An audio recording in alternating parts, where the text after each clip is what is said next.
আজকে আমি যদি কাউকে প্রশ্ন করি বাংলাদেশের মধ্যে একজন নাস্তিকের নাম বলতে, তখন যে কোনো মানুষে খুব সহজে কোনো চিন্তা ভাবনা ছাড়াই বলে দিতে পারবেন সেই নাস্তিকের নাম আছাদ নূর। এখন কথা হচ্ছে, এই আছাদ নূরের মতো মানুষগুলোকে কে সৃষ্টি করেছে? তাদের সৃষ্টি হয়েছে কই থেকে? তাদেরকে কে সৃষ্টি করেছে? তাদের জন্মদাতাকে আমাদেরকে সেটা জানতে হবে। যেমন আমি মনে করি এই আছাদ নূরের মতো মানুষগুলো সৃষ্টি হয়েছে আমাদের দেশের বড় বড় আলেমদের কারণে। এই আলেমরা সৃষ্টি করেছে আছাদ নূরের মতো মানুষগুলোকে। যে আছাদ নূর কোরআনের বিরুদ্ধে কথা বলে, ইসলামের বিরুদ্ধে কথা বলে, আল্লাহর বিরুদ্ধে কথা বলে, নবীজির বিরুদ্ধে কথা বলে, তাদেরকে এই সুযোগটা করে দিচ্ছে কি? তাদেরকে এই সুযোগটা করে দিচ্ছে বড় বড় আলেমরা।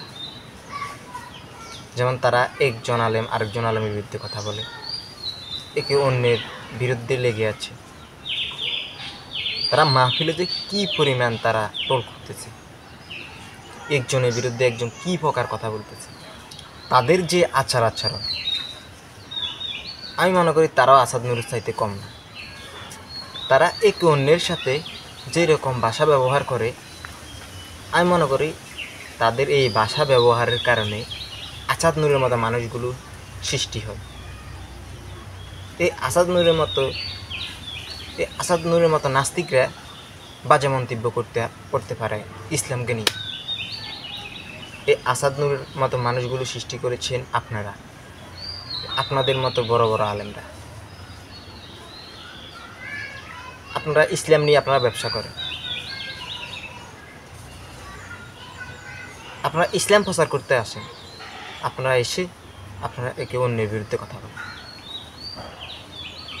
একজন এক এক রকম ফতুয়া দেন। আপনারা সাধারণ মানুষ কার ফতুয়া বিশ্বাস করবে? আপনারা কেউ তো কারোর চাইতে কম না।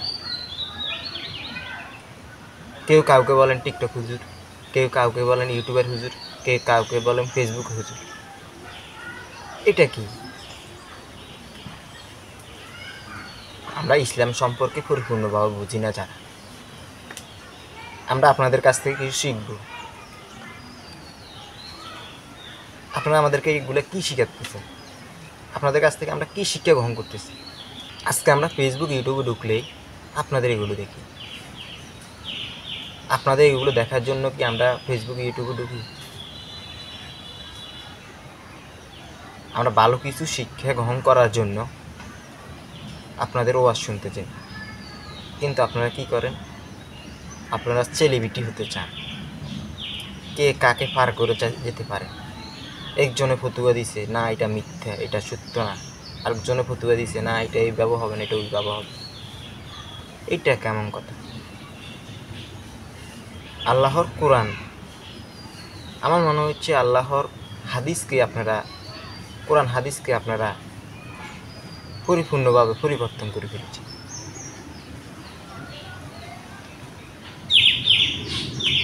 আপনারা যেভাবে ওয়াজ মাহফিলে যেভাবে কথাবার্তা বলেন, আমরা ইসলাম সম্পর্কে বুঝি না, আমরা কোরআন সম্পর্কে বুঝি না। ধীরে ধীরে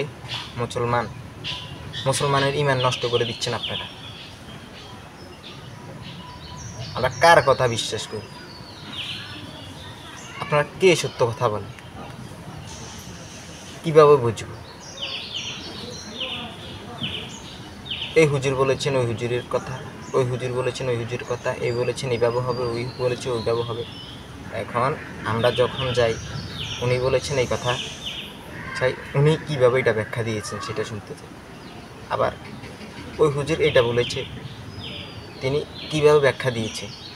এখন ব্যাখ্যায় যে আমরা এমন একটা অবস্থা দেখি যেখানে আমরা কিছুই মিলাতে পারি না, কার কথাটা আমরা বিশ্বাস করি। আপনারা আসেন ভাইরাল হওয়ার জন্য, আপনারা প্রকৃত ওয়াজ করেন না, আপনারা আসেন শুধু ভাইরাল হওয়ার জন্য। কিভাবে ভাইরাল হওয়া যায়, ফেসবুক ইউটিউব থেকে কিভাবে টাকা ইনকাম করা যায়, বিতর্কিত করে টাকা ইনকাম করা যায়। আপনারা কি এতটুকু চিন্তা করেছেন এই আপনারা টাকা ইনকাম করতে গিয়ে বিতর্কিত একজন আরেকজনকে বিতর্কিত করতে গিয়ে ইসলামের কত বড় ক্ষতি করতেছেন আপনারা? আমার মনে হচ্ছে আপনারা আসাদ নূরের চাইতে খারাপ মানুষ, আপনারা যারা এগুলো করেন। আসাদ নূর সরাসরি ইসলাম ও কোরআনের বিরুদ্ধে কথা বলে, আর আপনারা একে অন্যের সাথে ঝগড়া করেন টাকা ইনকাম করার জন্য। আপনারা কি তার চাইতে কম? আসাদ নূরে যে কথাগুলো বলে এই কথাগুলো বলার সুযোগ আপনারা দিচ্ছেন।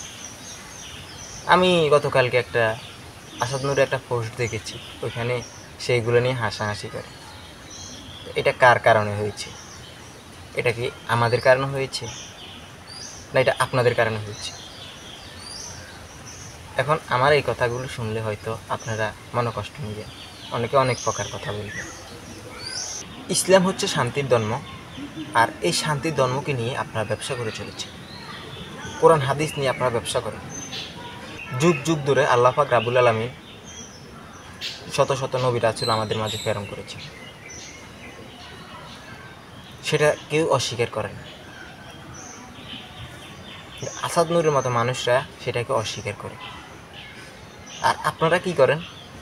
আপনারা নবীজি মানে কোন পথে চলেছেন এই বলে এই পথে চলেছি, আরেকজনে বলে এটা মিথ্যা কথা, আরেকজনে বলে এই পথে চলেছে, আরেকজনে বলে মিথ্যা কথা। পরে এটা নিয়ে কী করেন? একজনে বলে এই কথা ফিরাই নাও, না হলে তোমার জন্য মামলা করব। আরেকজনে বলে মামলা করে দেখো। মামলা করো, সমস্যা। ইসলামকে আমাদেরকে এইগুলো শিক্ষা দিচ্ছে। আপনাদের কাছ থেকে কি আমরা এগুলো শিখতেছি? আপনাদের কাছ থেকে আমরা কি শিখব? কি শিখাচ্ছেন আমাদের? তো আমরা যারা সাধারণ মুসলমান আছি, আমরা কোরআন হাদিস সম্পর্কে পরিপূর্ণভাবে বুঝি না, আমরা কিন্তু খুবই বিপদে আছি, একেবারে বিপদে আছি আপনাদের কারণে। আপনাদের মতো আলেমদের কারণে আমরা খুবই বিপদে আছি। দয়া করে আপনারা ভালো হয়ে যান এবং আমাদেরকে সঠিক সঠিক গাইডলাইন দিয়ে ইসলাম সম্পর্কে আপনারা বুঝান। আপনারা আমাদের ঈমান নষ্ট করে দিচ্ছেন, সাধারণ মুসলমানের ঈমান নষ্ট করে দিচ্ছেন আপনারা। এর দায়ভার আপনাদের কাঁধেই হবে, কারণ আমরা না বুঝে করেছি, আর আপনারা জেনে শুনে বুঝে নিজেকে ভাইরাল করার জন্য, টাকা ইনকাম করার জন্য আপনারা এগুলো করছেন।